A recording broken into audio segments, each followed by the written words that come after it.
Viewers world war 2 کے بعد دنیا میں اگرچہ کافی حد تک امن آ گیا، لیکن اس کے خاتمے کے ساتھ ہی دنیا کو ایک نئی فارم آف وار کا سامنا کرنا پڑا۔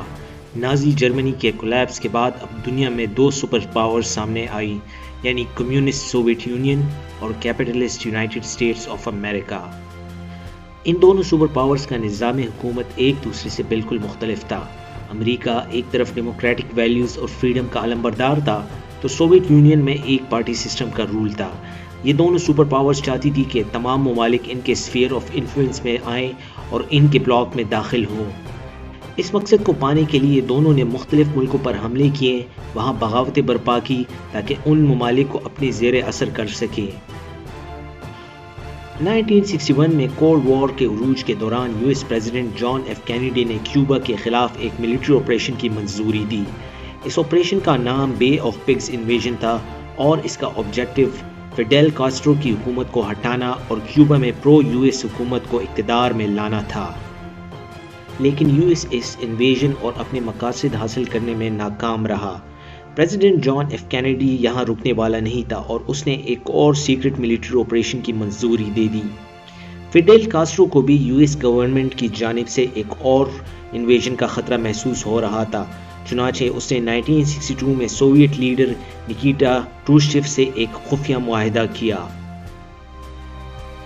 اس معاہدے کے تحت سوویت یونین نے اپنے نیوکلیئر میزائلز کیوبا میں فکس کر لیے تاکہ امریکہ کو کسی بھی جارحیت سے باز رکھا جائے۔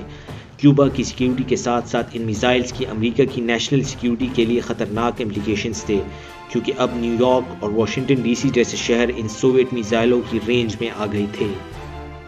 اکتوبر 1962 میں ایک یو ایس U-2 سرویلنس جہاز نے آئلینڈ آف کیوبا کی کچھ خفیہ تصاویر لی۔ ان تصاویر میں وہاں nuclear launching pads, military construction اور سوویت ٹیکنیشینز صاف نظر آ رہے تھے۔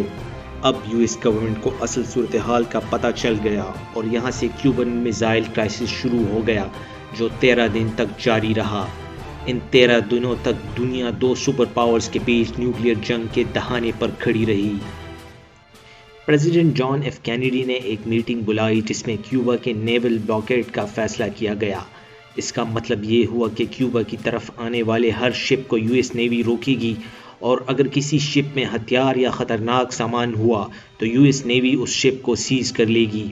یہ نیول بلاکیڈ 22 اکتوبر 1962 سے شروع ہوا، جس کے بعد سوویت شپس کے لیے کیوبا پہنچنا بہت ہی مشکل تھا۔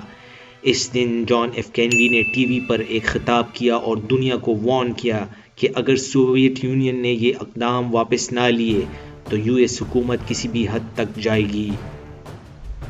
اس خطاب میں پریزیڈنٹ کینیڈی کا لہجہ بہت ہی سخت اور واضح تھا۔ اگر سوویت یونین نے کیوبا سے کسی بھی ویسٹرن ہیمسفیئر کے ملک پر حملہ کیا تو یہ عمل سوویت یونین کی جانب سے یو ایس پر ملٹری حملہ تصور کیا جائے گا، اور یو ایس فوج پوری قوت سے سوویت یونین کو اس عمل کا جواب دے گی۔ اس خطاب سے پوری دنیا نے یہ مطلب لیا کہ شاید نیوکلیئر وار اب کسی بھی لمحے شروع ہو سکتی ہے۔ یہ بلاکیڈ یوں ہی جاری تھا کہ سوویت یونین کے لیڈر نکیٹا کروشچیف نے 26 اکتوبر کو جان ایف کینیڈی کو ایک میسج بھیجا۔ اس نے بتایا کہ اگر یو ایس حکومت وعدہ کرے کہ وہ کیوبا پر دوبارہ حملہ نہیں کرے گی تو وہ اپنے میزائلز کیوبا سے ہٹا دیں گے۔ یو ایس حکومت نے ابھی اپنا جواب نہیں دیا تھا کہ اگلے دن نکیٹا کروشچیف نے جان ایف کینیڈی کو ایک اور میسج بھیجا۔ اس نے کہا کہ کیوبا پر حملہ نہ کرنے کے ساتھ ساتھ امریکہ کو ٹرکی میں موجود اپنے جوپیٹر میزائلز کو بھی وہاں سے ہٹانا ہوگا۔ لیکن اسی دن سوویت آرمی نے کیوبا میں ایک یو ایس جاسوس U-2 جہاز مار گرایا، جس میں ایک امریکی پائلٹ بھی مارا گیا۔ سوویت آرمی کا یہ ایکٹ نیوکلیئر ٹریگر ثابت ہو سکتا تھا، لیکن یہاں دونوں لیڈرز یعنی جان ایف کینیڈی اور نکیٹا کروشچیف نے بہت ہی تحمل کا مظاہرہ کیا۔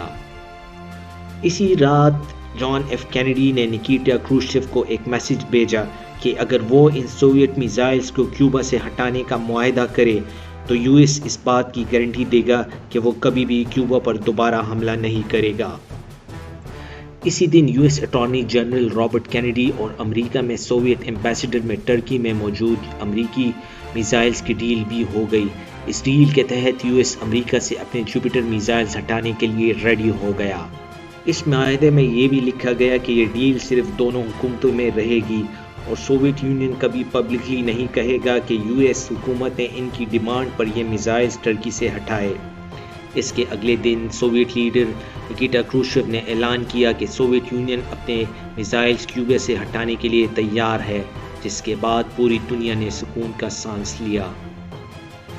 کیوبن میزائل کرائسس نے دونوں ممالک کی داخلی سیاست کو بھی بہت متاثر کیا۔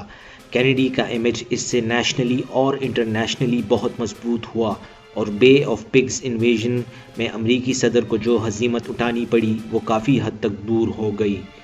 امریکہ کی طرح سوویت یونین نے بھی کیوبن میزائل کرائسس کے آؤٹ کم کو اپنی فتح سے تعبیر کیا، لیکن اندر ہی اندر سب نکیٹا کروشچیو کے خلاف ہو گئے تھے اور اس کو اس کرائسس کا ذمہ دار سمجھنے لگ گئے، اور 1 سال بعد اس کو آفس سے اسی کرائسس کے نتیجے میں نکال دیا گیا۔ اس کرائسس میں یہ ضرورت بھی محسوس کی گئی کہ دونوں سپر پاورز کے صدور میں ڈائریکٹ کمیونیکیشن بہت ضروری ہے، چنانچہ اس کے بعد وائٹ ہاؤس اور کرملن میں ایک ڈائریکٹ ٹیلی فون کنیکشن بنایا گیا جس کو ہاٹ لائن کا نام دیا گیا۔